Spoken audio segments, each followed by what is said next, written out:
بے شک مہینوں کی گنتی اللہ کے نزدیک اللہ کی کتاب میں 12 مہینے ہیں، جس دن اس نے آسمان اور زمین کو پیدا کیا، یعنی اس دن سے اللہ نے 12 مہینے بنائے۔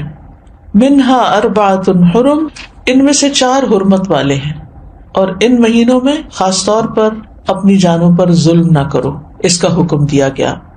صحیح بخاری میں بھی آتا ہے، ابو بکرہ کی روایت ہے کہ نبی صلی اللہ علیہ وسلم نے فرمایا، زمانہ گھومتا ہوا اپنی اصلی حالت پر آ گیا ہے جس دن اللہ نے آسمانوں اور زمینوں کو پیدا کیا تھا، کیونکہ عربوں نے مہینوں کی گنتی میں بہت کچھ تبدیلیاں کر دی تھی، کبھی کسی سال میں مہینہ بڑھا دیا، کبھی گھٹا دیا، تو وقت اپنی اصل پہ نہیں رہا تھا۔ لیکن جس سال نبی صلی اللہ علیہ وسلم نے حج کیا، اس موقع پر یہ فرمایا کہ یہ حج اپنے اصلی صحیح وقت پر اور صحیح تاریخ کے مطابق ہوا ہے۔ فرمایا زمانہ گھومتا ہوا اپنی اصلی حالت پر آ گیا ہے جس دن اللہ نے آسمانوں اور زمینوں کو پیدا کیا تھا۔ سال 12 مہینوں کا ہے، جن میں 4 مہینے حرمت والے ہیں، 3 تو مسلسل ہیں، یعنی ذوالقعدہ، ذوالحجہ اور محرم، اور ایک رجب مضر جو جمادہ اور شعبان کے درمیان میں ہے۔ تو یہ 4 مہینے جو ہیں یہ حرمت والے ہیں، اور ان کی حرمت میں سب سے اہم چیز یہ ہے کہ انسان حرام کاموں سے بچے۔ ویسے تو انسان کو پوری زندگی ہی غلط کاموں سے بچنا چاہیے، لیکن اللہ سبحانہ وتعالیٰ نے ہماری یاد دہانی کے لیے، ہمیں شوق دلانے کے لیے بعض مہینوں کو بعض پر فضیلت بخشی ہے، اور پھر ان میں خاص کام کرنے کو کہا ہے، جیسے رمضان میں روزے رکھنے کا حکم ہے، ذوالحجہ میں حج کرنے کا حکم ہے۔ عربوں کے ہاں رجب میں زیادہ تر عمرہ کیا کرتے تھے، لیکن کوئی خاص اس کی ایسی فضیلت تو نہیں ہے۔ اسی طرح یہ جو 4 حرمت والے مہینے ہیں، ان کا جو خاص حکم ہے وہ یہ کہ ان میں اپنی جانوں پر ظلم نہ کرو۔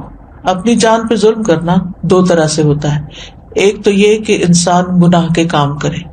جن مہینوں میں نیک کام کرنے کا ثواب بڑھ جاتا ہے، ان مہینوں میں گناہ کرنے کی سزا بھی زیادہ ہوتی ہے اور اس کی ممانعت بھی زیادہ ہوتی ہے۔ تو بطور خاص، کیونکہ اگر سال کے یہ 4 مہینے انسان اچھی طرح پریکٹس کرے تو پھر باقی مہینوں میں بھی اللہ کی حرمتوں کو پامال نہیں کرے گا۔ اور دوسرا یہ کہ انسان کسی دوسرے پر بھی ظلم نہ کرے، کیونکہ جب انسان دوسرے پر ظلم کرتا ہے تو وہ دراصل اپنے اوپر کرتا ہے، جیسا کہ انسان دوسرے کے ساتھ احسان کرتا ہے تو وہ دراصل اپنے اوپر کرتا ہے۔ قرآن مجید میں آتا ہے ان احسنتم احسنتم لانفسکم، اگر تم نے نیکی کی، احسان کیا تو اپنی جان پر کیا۔ یعنی بظاہر ایسا لگتا ہے کہ جیسے انسان دوسرے کو فیور دے رہا ہے، لیکن حقیقت میں وہ اس کے اپنے لیے ہی بہتر ہوتا ہے۔ محرم کو اللہ کا مہینہ قرار دیا گیا ہے، یہ اس مہینے کے فضائل میں سے ہے۔ نبی صلی اللہ علیہ وسلم نے اس کے بارے میں فرمایا، ان ابی ہریرہ رضی اللہ عنہ قال قال رسول اللہ صلی اللہ علیہ وسلم افضل الصیام بعد رمضان شہر اللہ المحرم۔ یہ صحیح مسلم کی روایت ہے۔ ابو ہریرہ رضی اللہ عنہ کہتے ہیں کہ رسول اللہ صلی اللہ علیہ وسلم نے فرمایا، رمضان کے بعد سب سے افضل روزے اللہ کے مہینے محرم کے ہیں، یعنی اس مہینے میں خاص طور پر روزے رکھنے کا اہتمام کرنا چاہیے، یعنی یہ اس کی خاص عبادت ہے۔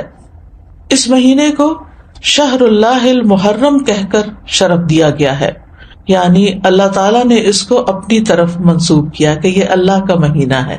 اس سے اس مہینے کے شرف اور فضیلت پر دلیل ملتی ہے۔ اللہ سبحانہ وتعالیٰ اپنی خاص خاص مخلوقات کو اپنی طرف منسوب کرتا ہے، جیسے اللہ سبحانہ وتعالیٰ نے محمد صلی اللہ علیہ وسلم کو، ابراہیم علیہ السلام کو، اسحاق علیہ السلام کو، یعقوب علیہ السلام کو اور دیگر انبیاء کو اپنی عبودیت کی طرف منسوب کیا ہے کہ یہ اللہ کے بندے ہیں، ان کو اپنا بندہ قرار دیا ہے۔ اسی طرح خانہ کعبہ کو اللہ تعالیٰ نے بیت اللہ کہا ہے، اللہ کا گھر۔ اسی طرح قوم سمود کی اونٹنی کو اللہ تعالیٰ نے ناقۃ اللہ کہا، اللہ کی اونٹنی۔ تو جس چیز کو اللہ تعالیٰ اپنی طرف منسوب کرے وہ اس کی خاص عزت اور تشریف کی وجہ سے ہوتا ہے، یعنی اس کی خاص امپورٹنس کی وجہ سے ہوتا ہے۔ اگرچہ حرمت والے مہینے 4 ہیں، لیکن ان 4 میں سے پھر افضل جو ہے وہ محرم ہے۔ حسن بصری رحمۃ اللہ علیہ کہتے ہیں کہ حرمت کے مہینوں میں سے بھی سب سے افضل مہینہ محرم کا ہے۔ اگر دیکھا جائے تو سال کا آغاز اور اختتام دونوں ہی حرمت والے مہینوں سے ہوتے ہیں۔ حسن بصری کہتے ہیں کہ اللہ نے سال کو حرمت والے مہینے سے شروع کیا، یعنی محرم سے شروع کیا، اور سال کا اختتام بھی حرمت والے مہینے کے ساتھ کیا، یعنی ذوالحجہ کے ساتھ۔ اور پھر اللہ کے نزدیک ہجری سال میں رمضان کے بعد محرم سے زیادہ اور کوئی مہینہ عظمت والا نہیں۔ تو اس سے آپ اندازہ لگا سکتے ہیں کہ اس مہینے کی کتنی فضیلت ہے۔ اور محرم میں سے بھی پہلے 10 دن زیادہ فضیلت کے ہیں۔ سلف صالحین 3 اشروں کی تعظیم کیا کرتے تھے۔ ابو عثمان نہدی رحمہ اللہ کہتے ہیں کہ سلف صالحین 3 اشروں کی تعظیم کرتے تھے: رمضان کے آخری 10 دن، ذوالحجہ کے پہلے 10 دن اور ماہ محرم کے پہلے 10 دن۔ یعنی یہ 3 جیسے دھاکے جن کو کہتے ہیں، یعنی 10 دن پر مشتمل دن، یہ باقی دنوں کی نسبت زیادہ اہمیت کے حامل ہیں۔ حرمت والے مہینوں میں خاص طور پر ظلم کی ممانعت ہے۔ اللہ سبحانہ وتعالیٰ نے ان مہینوں میں جان پر ظلم کرنے سے منع کیا، فرمایا فَلَا تَظْلِمُوا فِيهِنَّ أَنفُسَكُمْ۔ لہذا ان مہینوں میں خاص طور پر اس چیز کا اہتمام کرنا ضروری ہے، یعنی حرمت والے مہینوں میں ظلم کی سنگینی کا ذکر ہے، یعنی اس میں ظلم کرنا، کسی بھی انسان پر، کسی جاندار پر، کسی بھی چیز پر کسی کا بھی حق نہ دینا، یہ زیادہ بڑا گناہ ہے، یعنی دوسرے مہینوں کی نسبت۔ اگرچہ سارا سال ہی منع ہے، ہر حال میں ظلم سنگین ہوتا ہے، لیکن ان مہینوں میں بطور خاص منع کیا گیا ہے۔